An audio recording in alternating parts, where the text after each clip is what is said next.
everybody, and a big welcome to the Friday YouTube.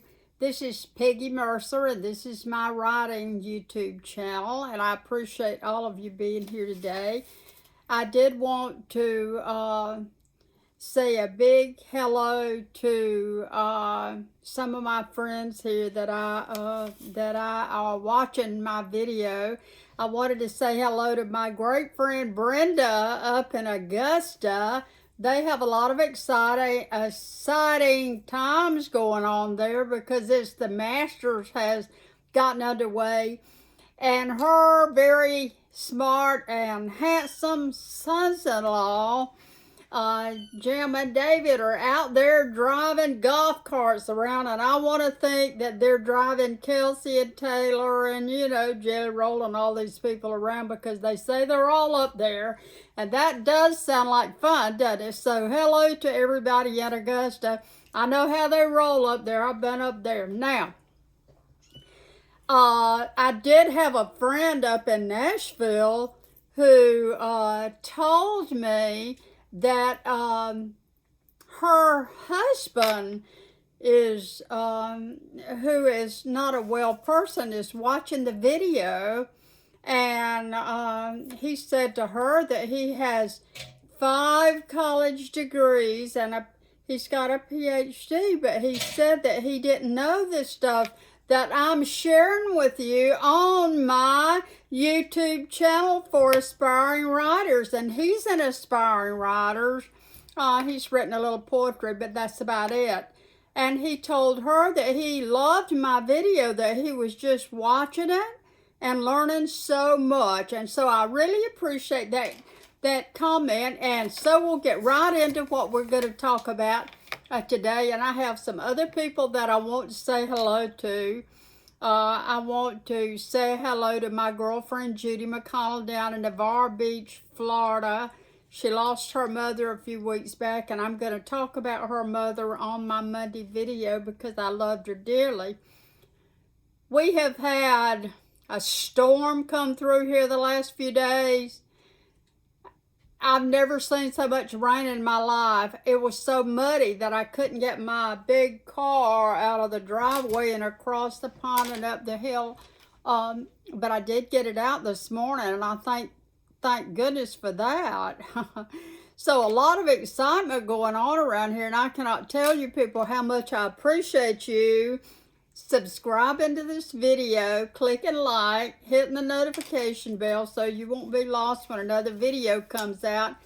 And I surely want my friend's husband to watch it because although he has those 5 college degrees, he's learning about writing, and that's a good thing. Now, what we have talked about so far, we are going through the literary elements, and I'm talking about them in a way that hopefully you guys can put this to use in your writing. A person does not say, I'm going to write a poetry book, and it's going to be my poetry book, and it's what I think. Nobody cares what you think, really. What they care about, and you think with me, as in all art, they care about what they think. A person wants to look at a painting and he wants to say, what a great piece of art that is. How wonderful is that piece of work. That is museum quality art. But what that person really wants is to get into grab the art. He wants to access that art in relationship to his life. He wants to bring that great work of art into his life and say, what does that have to do with me? Now, if you want to write great poetry or great novels or anything else that you want to write, and I will tell you that you must think about your audience. And I said this from the beginning of this video. I'll say it again 1,000,000 times. Think about your audience. Who are you writing for? And of course, if you become published, if you get published and actually get advances and get into writing at the professional level, somebody's going to write you a check. You're going to get advances. Isn't that a wonderful word there? And I know that that's what you all want to do. You want to write for love. We do that first.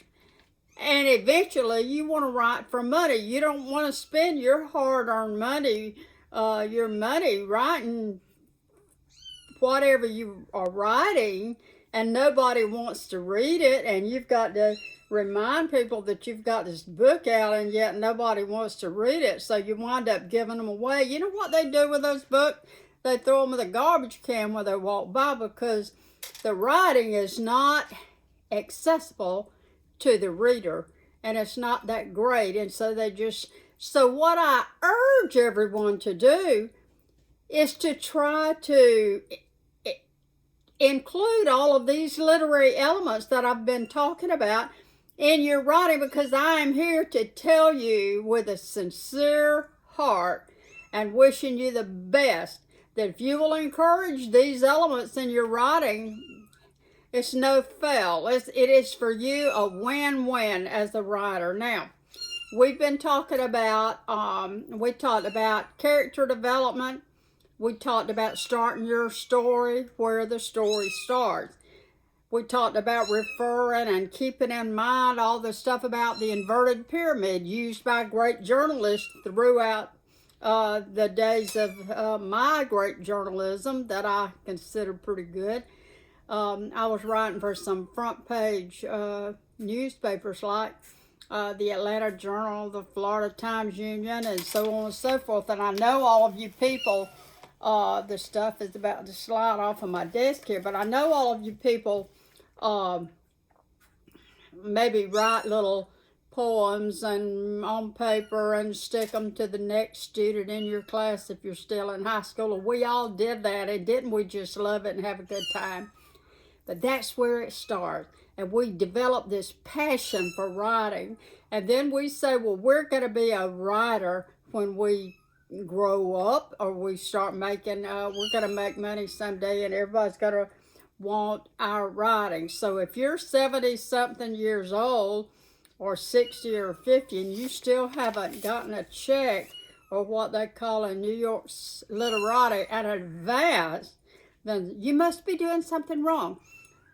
So I appreciate the ones of you that are taking notes and writing down what I say about character development, what I've said about developing your chapters and planning out your book before you ever get started. You can't plan all the details. Of course, there's wonderful things about your writing that'll just happen. It'll unfold.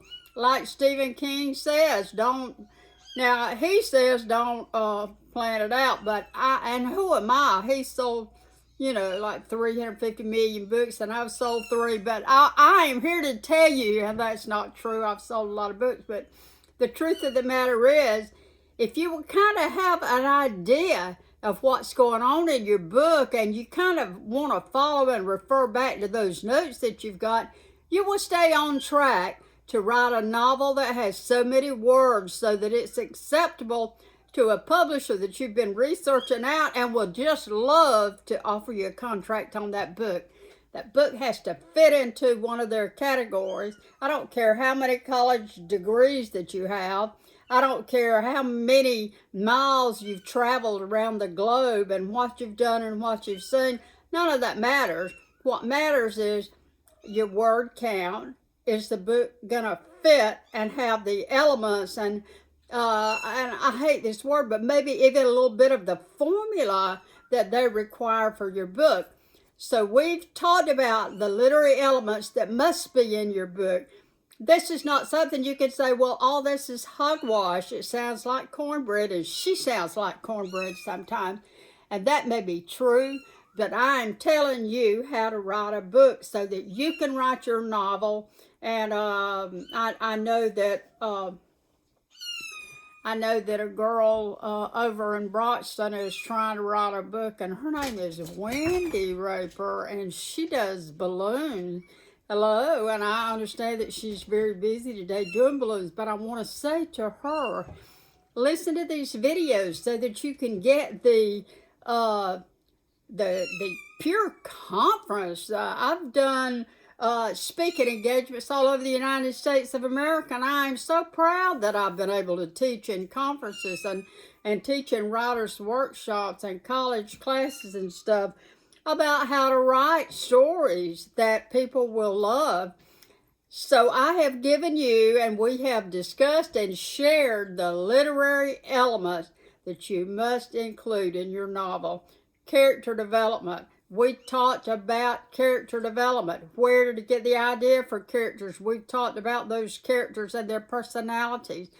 We've talked about how their clothes are going to look and how we, in our novel, we are going to show their personalities.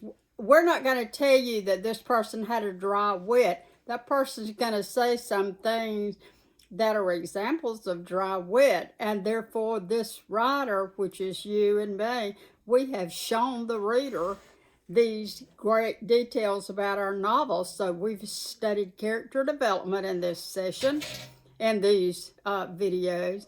We have studied all about how to use the setting, the time and place. We've studied about how to write sensually, not sexually, sensually. Pay attention to what I'm saying, okay? Get out of yourself long enough to pay attention to somebody that's written a lot of books. Now, sensually means I want to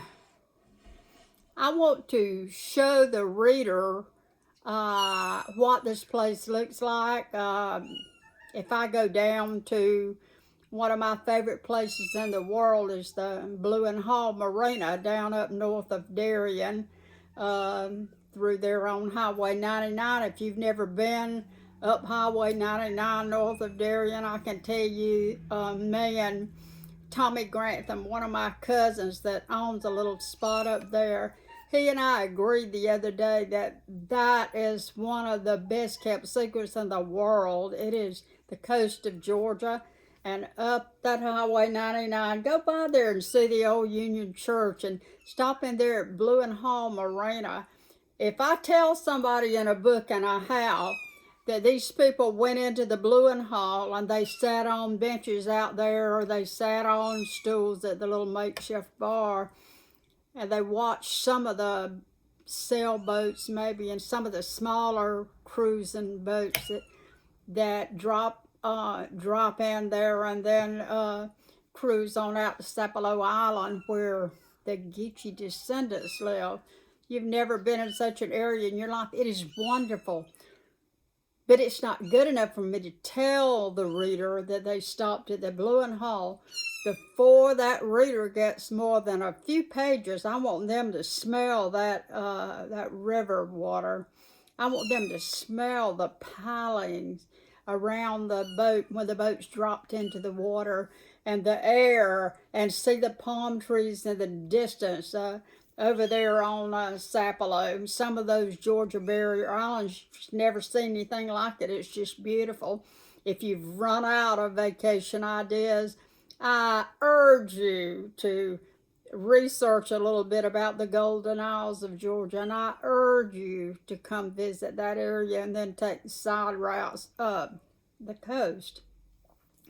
So that's what I'm talking about show the scenery. Remind me where it's at. The reader wants to know where this is at, who it's about, what are the characters doing, the character's point of view. I also like to have one character's point of view in the chapters, and we talked about chapters and how to create them. Now, we're moving our story along by using that wonderful and vital engine of a story called plot. And the better the scenes, the more creative, the more sensual they are in the chapters that we write, the more this book is moving along. Now that brings us to the climax of the book. Now, the climax, and I told some aspiring writers in a workshop, this is the showdown. It's showdown time. You see, this novel, a lot of things have been happening, but it begins to narrow. What's this character trying to do?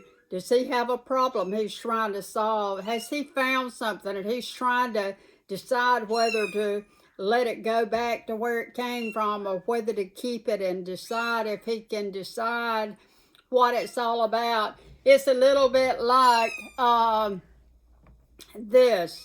So the showdown, it's a little bit like a showdown. It's a little bit like maybe two characters are at war with one another. One is a hero, one is an antagonist. They are going to fight. They're going to have a tug of war. They're going to have a chase scene, and one of them's going to get lost, or one of them's going to be found, whatever. But this is showdown time, meltdown time, throwdown time. Let me tell you something, hoedown time. This is the peak of this novel. This is where whatever happens, happens, okay? This is where this person falls off the mountain. This is where this person's plane crashes. This is the main picture. This is the main element. This is the main time in this book. And this book is going to give a choice to the reader to read on then, because the rest of this is going to be what we call falling action. And it's going to fall from the climax of that novel. Now, there are ways to actually put together a climax, and I'll be talking to you a little bit about that on Monday. Today is the 12th of April, and we are all so thankful and blessed to be here today. I've had a really interesting week, but I've been thinking about you guys, and I've been thinking about how we're going to talk about this climax. I'm going to tell you how to write a climax. I do have some good news. By April the 25th, I'm going to have an animated film of one of my storybooks to share with you guys, and I'm going to tell you how to get a copy. It is going to be wonderful. I have a company that I am very good friends with over the years, and they've done some work for me before, and they are getting into animated films. In New York, they call it multimedia. So this is my characters are going to be animated in a couple of my books, and I'm real excited about that. So the other good news that I have to share with you is that my song that I wrote, which is called House Beside the Road, and it is just a beautiful, just a wonderful, heartfelt piece of work. That's a song. And remember I said the song was being cut. The song has been cut in the studio by the absolutely beautiful and fabulous voice there. She's as good as anybody singing right now, and her name is Lori Hardman. And I cannot wait to share this song with you. This song will be dropping on Spotify and all the other song sites out there, so you'll be able to listen to that in just a few days. I write from the heart, and you remember that I told you when we first started the Peggy Mercer YouTube channel, when we first started the sessions that I call Writing for Love and Maybe Money, write from the heart, write the truth. The truth of all that you're writing has to come out. The climax is where that truth comes out in a scene that is unforgettable and laid out for the world to enjoy, and maybe say, oh my goodness, I'll never forget this. That is what we want our readers to say, and I'm going to tell you some tricks on how to put that climax, actually how to write it and how to put it together. And I'm going to be telling you that in a few days on Monday. You remember that I do my videos on Friday, and then I do one on Monday. And so we're kind of getting in the groove of things. I'm learning here, and I told John Richards, my wonderful partner there, that I just truly love. I told John, we learn as we go. Isn't it wonderful? Learning is wonderful. Bye-bye, everybody. Thank you for coming in. Subscribe, click like. That's how we do these videos. That's how we succeed with this, okay? So, and thank you so much for joining me today. Bye-bye.